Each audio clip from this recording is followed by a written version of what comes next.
My name is Lori Marquez, and I can tell you the exact moment the future I thought I had dissolved quietly, mercilessly, and in front of people who would forget the scene before their dessert arrived. It was supposed to be our anniversary. 3 years. 3 years of supporting Colin Rivers through job changes, family dramas, and his long-winded spirals about whether his ex-girlfriend Mara had damaged his ability to trust. 3 years of thinking we were building towards something real, something solid. And that night I thought I was finally stepping into that future. I had spent 3 weeks planning the perfect evening. Bistro Lumiere, the restaurant he once said he wanted to try someday when life felt sorted out. I took the initiative and made it happen. Reservations booked exactly 30 days in advance at 900 a.m. on the dot, like securing an exclusive launch ticket. I'd even picked out a small gift for him, cufflinks shaped like tiny compass points, because he'd told me he felt directionless lately. The caption from his own Instagram story echoed in my mind, a place for real promises. I thought I was walking into a promise. Instead, I walked into a performance. The maitre d' led me toward the small, two-person table I had requested specifically. Warm lighting. Intimate, romantic. But halfway there, my steps faltered. Someone was already sitting in the seat I'd imagined Colin filling, smiling up at me. Mara. Her glossy auburn hair spilled perfectly over the shoulders of a dress I was certain was new. Her hand rested comfortably on the back of Colin's chair. My Colin, like she had never left that spot. My stomach dropped so fast it felt like the floor tilted. Colin looked up startled. No, not startled. Performative. Practiced. "There you are, Lori," he said brightly, too, brightly. "Small world, right? Look who I ran into outside." Mara gave me a slow, assessing smile. "Hi, Lori. Hope you don't mind a surprise guest." I stared. Not because of jealousy, but because 6 months earlier, Colin swore he had cut ties with Mara for good. "Baby, she's toxic. I'm over that chapter. She's not part of my life anymore. You're the one I want." Funny how chapters reappear when they want to reclaim their spotlight. A waiter scrambled to pull over a third chair for me, the metal legs screeching against the hardwood floor. The sound sliced through my chest. "This was supposed to be our anniversary dinner, Colin," I said quietly, calmly, though something inside me cracked like thin glass. Colin waved it away with a casual flick of his hand. "And it still is. We're just expanding the table. It'll be fun." "Relax a little, Lori." Mara laughed and leaned toward him, her shoulder brushing his. "Oh, don't be so dramatic. It's just dinner." I sat because the room was spinning and standing felt impossible. The air changed immediately. My intimate table shrank into a cramped, awkward triangle. Our waiter appeared. "Can I get you a drink to start? Perhaps a bottle?" "I'll take the Macallan 18 neat," Mara said, inspecting the wine list like she owned the place. Colin pointed to the second most expensive Pinot Noir, turning to me with a cutesy grin. "Lori loves Pinot. Don't you, babe?" I did, but right now the idea of swallowing anything felt like drowning.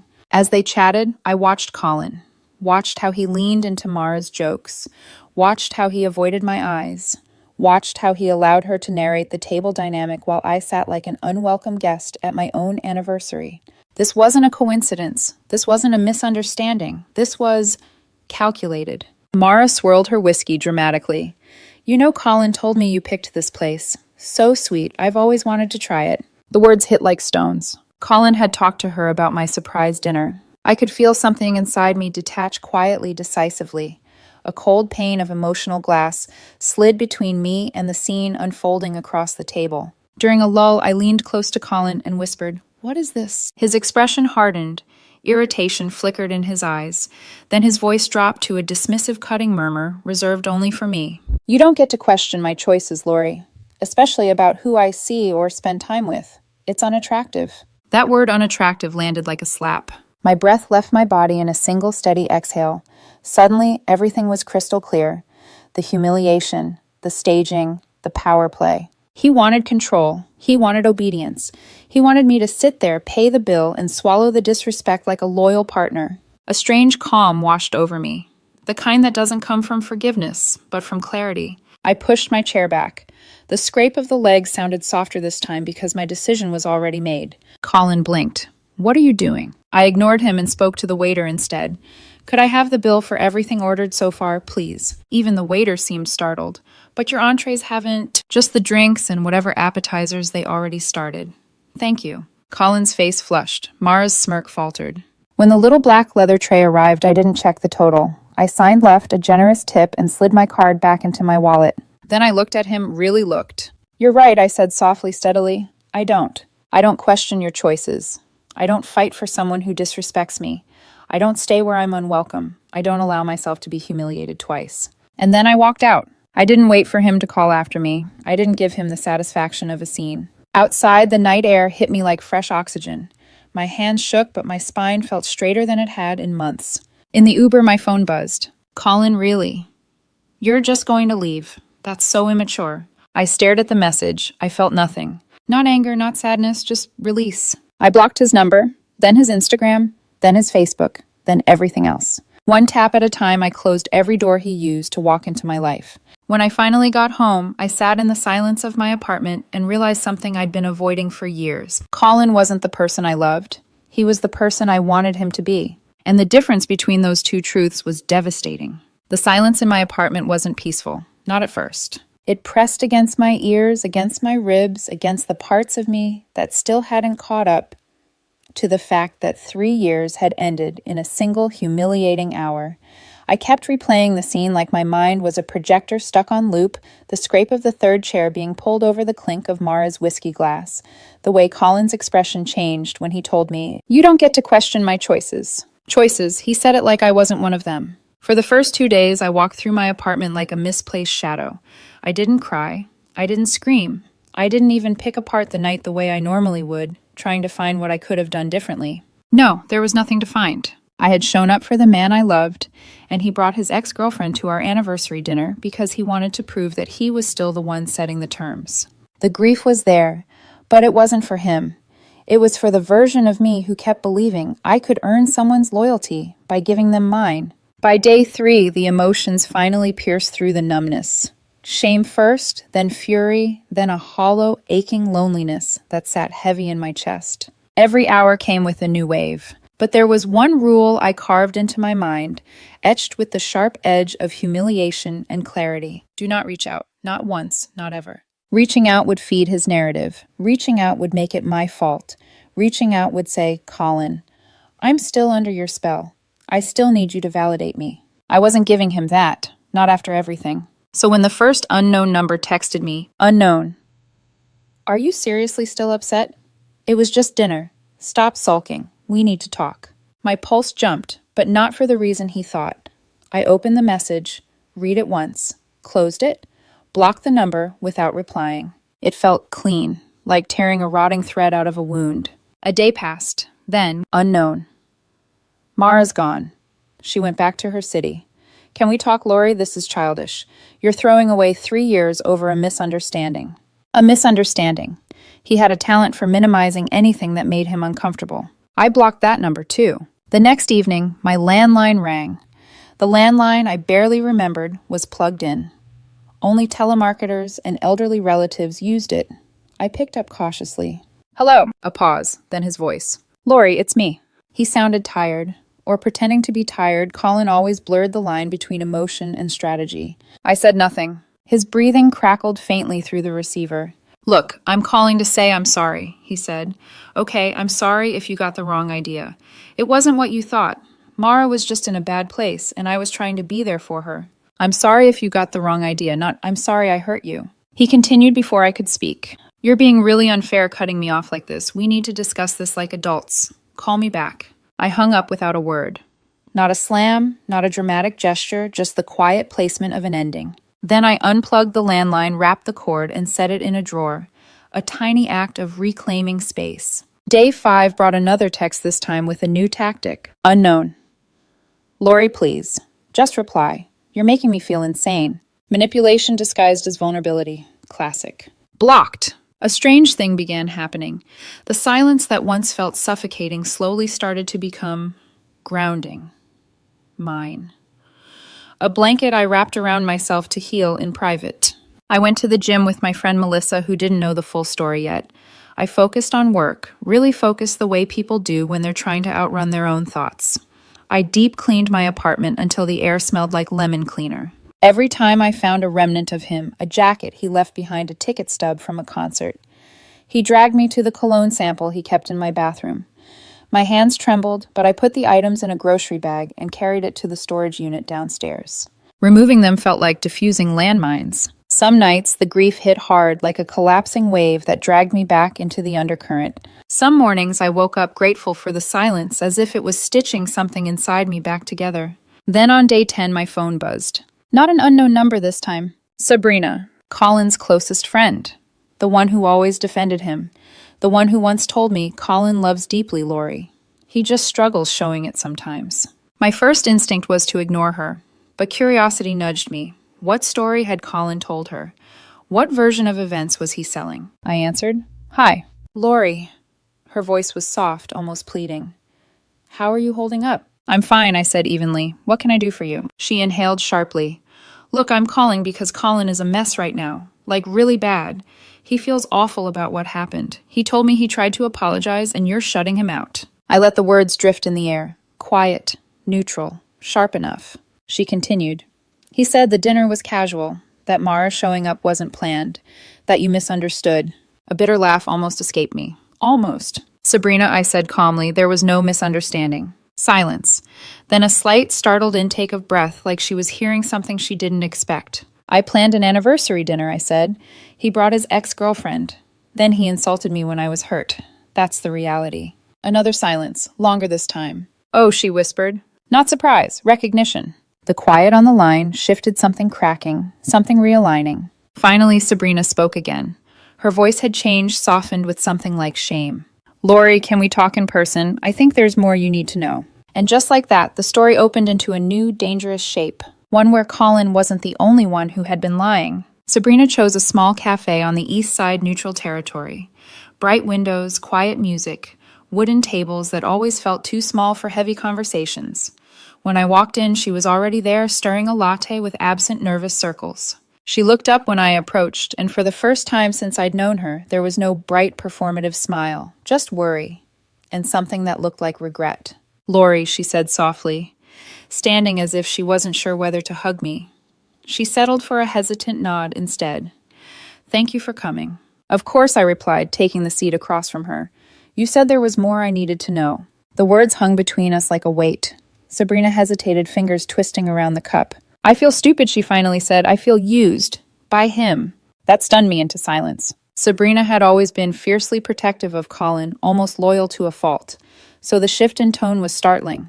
"What happened?" I asked. She took a breath, bracing herself. "After you left the restaurant," she began, "Colin didn't tell anyone what actually happened. Instead, he told all of us, me some mutual friends, that you stormed out over nothing, that you'd been emotional and competitive with Mara and embarrassed him." I blinked. My stomach tightened. "He said I embarrassed him." Sabrina nodded, eyes tight with discomfort. And then she continued, "He said you were giving him the silent treatment to punish him, that you were being manipulative." A cold, familiar ache pulsed under my ribs. "That's not all," she said, voice dropping. I waited. The next words hit harder than anything Colin ever said to me directly. "Lori, he told us he thought you might have been cheating first." My inhale was sharp and involuntary. "What?" Her cheeks flushed. She looked genuinely ashamed to repeat it. "He said that maybe you got distant because of someone else, and that the dinner situation was just the excuse you needed to leave." I stared at her. I wasn't angry. Not yet. Anger was too human, too alive. What I felt in that moment was colder, cleaner, like ice forming over the last remnants of hope. "And you believed him?" I asked quietly. Sabrina closed her eyes for a second, then met mine. "I didn't want to," she said, "but I've known him for years. I tried to give him the benefit of the doubt. I thought maybe you and he had a fight and he was spiraling. I wanted to comfort him." She took a shaky breath. "But then last night, something happened." I waited, pulse steady but sharp. "He came over to my place crying," she said, "saying he missed you, saying he regretted everything." I was trying to calm him down and asked, if it was just a casual dinner, why did she get so upset? Sabrina swallowed hard, fingers trembling on the cup. "He said he could prove it, that he'd show me the reservation email to prove it wasn't an anniversary dinner. He opened it on his phone, but he forgot he forwarded it to me a month ago because he wanted advice on where to take you." My pulse spiked. Sabrina reached into her bag, pulled out her phone, and turned the screen toward me. There it was, clear as day. Subject: anniversary dinner. Reservations. Bistro Lumiere. From Colin to Sabrina. My breath caught. She whispered he completely forgot he'd sent it to me. When he realized what he'd done, he froze. And then Lori, he started making excuses so fast it was like watching someone drown. A small, humorless laugh escaped her. I felt like the biggest idiot alive. He manipulated me just like he manipulated you, and he almost got away with it. Silence settled around us, heavy but clarifying. Then Sabrina pressed forward. But that's not even the worst part, she said. My stomach tightened again. 4 days after the dinner, she continued, Mara stayed at his apartment. I felt something jolt in my chest, painfully sharp. He told me she left town. He lied, Sabrina said. She stayed 4 nights, borrowed $300 from him, then disappeared. She blocked him everywhere. He told everyone she took advantage of his kindness. So, he invited his ex to our anniversary dinner, I said slowly, and then let her stay at his place days later. Sabrina nodded. He kept saying she needed help, that he was just being supportive. But when he told the story, he painted himself as the victim. He said you abandoned him in his darkest hour. A laugh burst out of me, sharp, uncontrolled, almost hysterical. He was in his darkest hour, I repeated. After humiliating me publicly and then letting his ex move in with him. Sabrina leaned in, her voice lowered. And he's still talking, telling people you were overreacting, that you're unstable, that you were always jealous of Mara. Something inside me clicked a soft, irrevocable snap. A clean severing. Sabrina, I asked quietly, why are you telling me all this now? She held my gaze finally openly, truthfully. Because I enabled him, she said. For years I brushed off his red flags. I defended him. I comforted him. I believed him even when he twisted facts. But what he did to you, I can't justify it. And last night when I saw that email, I realized he wasn't just hurting you. Her voice trembled. He was using me too, and I'm done letting him. The cafe suddenly felt still. Sabrina looked smaller somehow, like she was the one standing in the ruins now. I'm sorry, Lori, she whispered, for calling you before, for doubting you, for being part of the noise that cornered you. I stared at her, at the honesty, at the guilt, and the surprising quiet truth rose in me. I'm not angry at you, I said softly. You believed the version of him he wanted you to. I did too. Sabrina exhaled shakily, her shoulders dropping in relief. Would you... She hesitated. Maybe want to get coffee again sometime. Just to talk. Not about him, just life. My lips lifted barely a smile, but real in its own way. Yes, I said, I'd like that. That small agreement became the thing that shifted everything. Because within a week, Sabrina and I found ourselves meeting again. And again. And again. Not for gossip, not for Colin, but for air. For honesty, for clarity. For the strange comfort that comes from comparing notes with someone who survived the same storm. It wasn't friendship yet, not exactly. But it was a beginning. One built not on drama, but truth. What we didn't know then, what neither of us could have predicted, was that Colin was far from done trying to reclaim control of a narrative that was slipping out of his hands. And that his next outburst wouldn't happen behind closed doors. It would happen in public, loud, messy, unmistakable, and it would change everything. If you had told me 2 months earlier that Sabrina Lane Collins' closest confidant, the woman who once joked that she'd approve the engagement ring before I wore, it would someday be the person I felt safest talking to, I would have laughed. Or cried. Probably both. But the truth is, healing rarely happens the way we imagine it. It doesn't arrive with a sunrise or a triumphant playlist or some cinematic breakthrough. Sometimes healing walks in quietly, sits across from you with a latte and says, I think we both deserve better. That's what Sabrina did.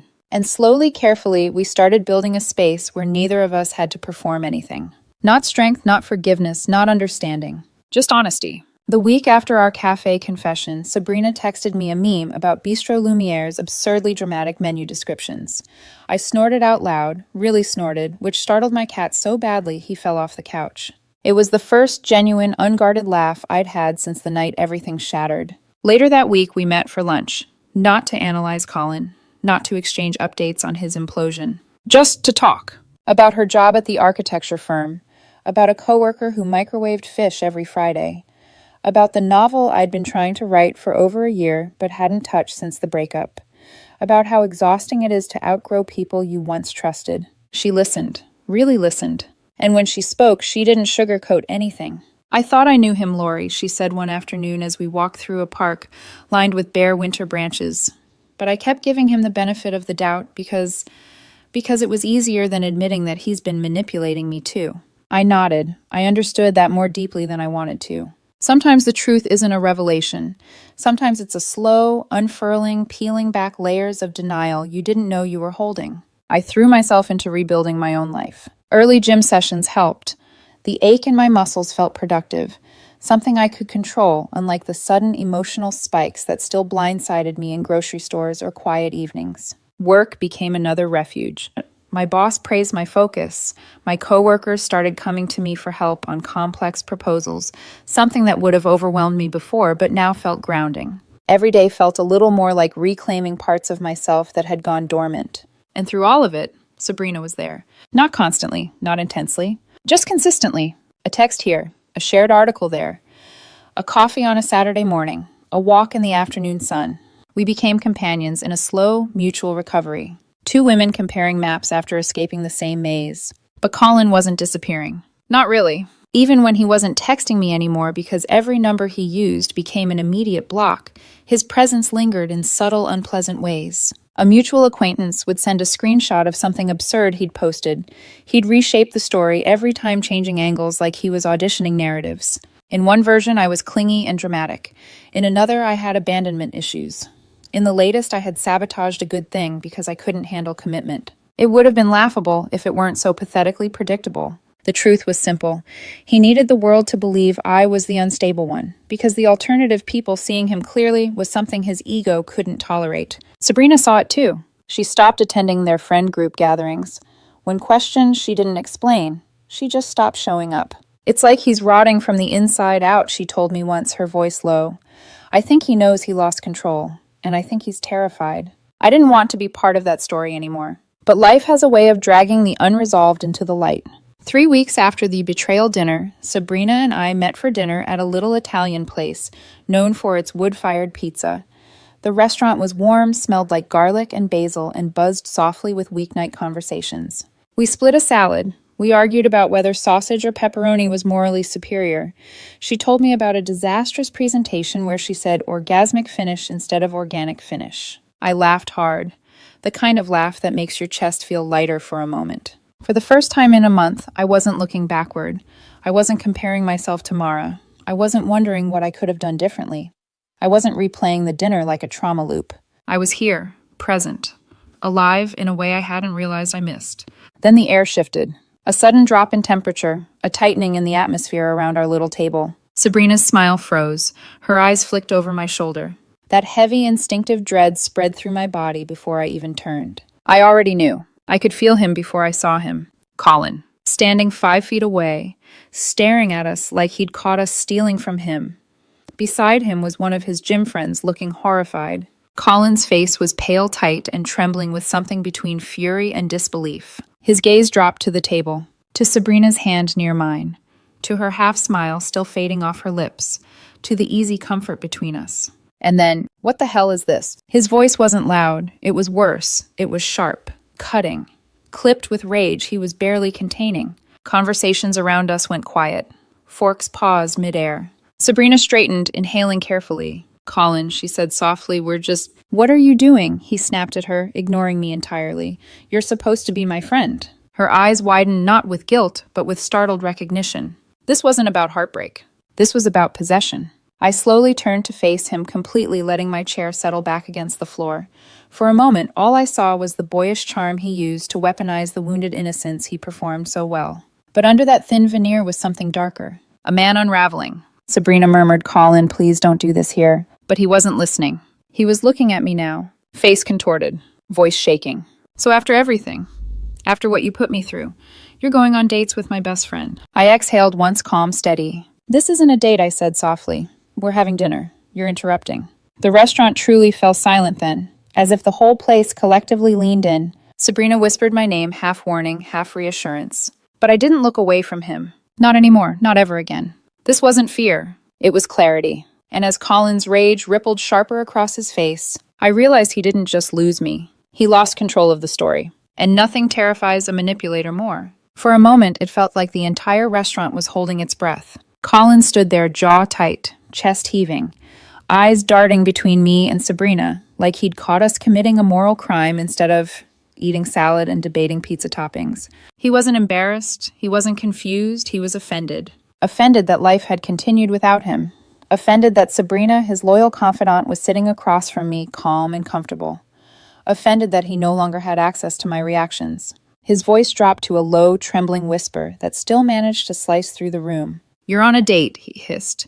"Don't lie to me, Lori. Don't stand there and pretend this isn't what it looks like." I didn't stand. I didn't rise to meet his energy. I simply folded my hands on the table, met his storm with stillness, and said, "Colin, please lower your voice. You're making a scene." Those 6 words detonated him. He lurched forward a step, pointing at Sabrina as if he was revealing some grand betrayal. "You were supposed to be my friend Sabrina, and you're sitting here." His voice cracked high and jagged, plotting with her behind my back. Sabrina stiffened. "This isn't plotting," she said firmly. "This is 2 adults having dinner. Don't twist it." "Don't twist it." Colin laughed, a hollow, unhinged sound. "You're unbelievable, both of you." But even as he spit venom, something else flickered in his eyes. Fear. Real fear. The fear of irrelevance. The fear of not being able to dictate the narrative anymore. The fear of being truly, completely cut off. I stood now calmly. My chair made the softest scrape, nothing dramatic, nothing explosive. Just a quiet shift into a different level of power. "Colin. I said my tone even and detached you, and I are done. You ended the relationship when you brought your ex-girlfriend to our anniversary dinner. This is not a betrayal. This is me living my life." He recoiled like I'd slapped him. "I didn't end anything." "You walked out. You abandoned me." Sabrina flinched, but I didn't break eye contact. "You showed me exactly who you were," I said, "and I believed you." His breathing quickened. His eyes glistened, not with sorrow, but desperation. "You don't get to do this," he growled. "You don't get to walk around acting like some victim while you cozy up with her." Sabrina stood abruptly. "Don't you dare talk about me like that," she snapped. "I was your friend. I defended you. I believed you, and you lied to me over and over." Colin whipped around toward her. "Oh, please. Don't pretend like this isn't what you wanted. Don't pretend like you haven't been waiting for your chance." My chance for what Sabrina demanded. To replace Mara, to replace Lori. His voice jumped an octave. "You've always needed to be the hero. Now you get to swoop in and pick up the pieces, right? Make me the villain." Sabrina's jaw dropped in disbelief. "Colin," she whispered, "I didn't pick up pieces. You shattered them." Gasps rippled across the tables around us. A busboy froze mid-step, a couple leaned in wide-eyed. The manager began making his way over, clearly bracing for impact. But Colin wasn't done. He turned back toward me, eyes wild. "You ruined me," he said. "You left me when I needed you most. You embarrassed me in front of Mara." I blinked. "Mara," I repeated softly. "The woman you let stay at your apartment for 4 nights after our breakup." His face drained of color. Sabrina let out a quiet, almost sad laugh. "You told everyone she left town the next day," she said. "You can't keep your stories straight anymore." Colin's mouth opened, closed, opened again. I was helping her. She needed this, isn't... He struggled for a narrative, for oxygen, for control. I didn't raise my voice. I didn't lean forward. I simply spoke the truth. "You humiliated me. Then you lied about me. Then you tried to manipulate me into forgiving you. And now you're angry that I'm not playing my role anymore." His face twisted rage, panic, disbelief, all tangled into something jagged and unstable. "You can't do this," he whispered. "You can't just erase me." I picked up my purse. "I didn't erase you. You erased the version of yourself that I could have loved." The silence that followed was absolute. Even the manager slowed his approach, as if the air itself was telling him to wait. Colin's chest rose and fell in erratic bursts. His hands trembled. His composure had collapsed so thoroughly that he seemed to shrink in real time. And then it happened. Broken, shaking voice cracking down the middle, he shouted, "You betrayed me with my best friend." The restaurant erupted, chairs, shifting whispers, spiking forks, clattering back onto plates. Sabrina stiffened beside me. "Enough," she said sharply. "This isn't about betrayal. This is about consequences." He stared at her as if she'd slapped him. "You were supposed to be on my side." "I was," Sabrina said quietly, "until I realized your side requires everyone else to suffer." For the first time, Colin seemed truly lost. His anger drained, replaced with something small and hollow. "You can't just leave me," he whispered to no one in particular. "You can't just walk away." I placed a stack of cash on the table for our meal, then looked at Sabrina. "You ready?" I asked gently. She nodded. I slipped on my coat. Sabrina grabbed her bag. We moved in sync, calm, composed, finished. As we walked past Colin, he didn't reach out. He didn't yell again. He didn't block our path. He just stood there, watching the last pieces of the version of his world he had built crumble. The manager stepped forward. Sir, I'm going to ask you to tone it down, he said, or you'll need to leave. Colin didn't respond. He didn't look at him. He just stared at the door as it closed behind us. Outside, the night was cool and crisp. Sabrina wrapped her arms around herself. Oh my God, she murmured. Lori, I'm so sorry. For what I asked gently. For everything she whispered. For not seeing it sooner. For believing him. For letting you go through that alone. I reached out, resting a hand on her shoulder. You're not part of this problem anymore, I said. You see him clearly now. That's what matters. She exhaled shakily. Then a tiny laugh escaped her. Do we still want pizza? She asked. I smiled, really smiled. Yes, I said, but not here. We walked down the street, leaving the drama behind like discarded smoke. A few steps away, Sabrina looked at me softly. Lori, she murmured, you handled that with so much grace. I shrugged lightly. I wasn't performing for him anymore. That's the difference. She smiled, a real one. We found another pizza place, a small, bright corner spot where no one knew us, where no scenes would unfold, and settled into a booth. For the first time in weeks, I felt free. Not healed, not whole yet, but free. And sometimes that's the most powerful twist of all. For the first time in what felt like forever, the night didn't feel heavy. Sabrina and I sat in a little corner booth at a modest pizza place 2 blocks away. The kind with red checkered tablecloths and walls covered in photos of customers holding giant slices. The fluorescent lights hummed softly overhead. An old pop playlist drifted out of unseen speakers, cheerful, slightly off-key, wonderfully ordinary. It was exactly what I needed. She and I ordered a simple pepperoni pizza, no debate this time, and when the server walked away, Sabrina let out a long, shaky breath. Lori, I don't think I'll forget what just happened tonight. I leaned back against the cushioned booth. Me neither. We weren't talking about the scene itself, his shouting the accusations, the stunned silence of the restaurant. We were talking about something deeper. The moment everything finally clicked into place. The moment the truth became undeniable. The moment the past stopped feeling like a wound and started feeling like a closed chapter. Sabrina shook her head slowly. When I first saw you walk away from him, I didn't get it. I thought you were overreacting. But watching him tonight... She paused, eyes distant. I realize now you didn't leave the relationship. You escaped it. I didn't say anything. Not because I disagreed, but because the truth of those words settled inside me with a gentle, steady weight. I hadn't just walked out of a restaurant. I'd walked out of a story where I'd been cast in a role I didn't choose. And now I was writing my own script. When the pizza arrived steaming and cheesy, we ate in companionable silence. Not awkward, not heavy. Just human. Halfway through the meal, Sabrina dabbed at her mouth with a napkin and said almost shyly, You know, I'm glad you let me be part of your life after everything. I looked at her, really looked. This was the woman who once sat beside Colin and defended him with unwavering loyalty. This was the woman who believed his stories because he made them easy to believe. This was the woman who could have stayed in his orbit forever.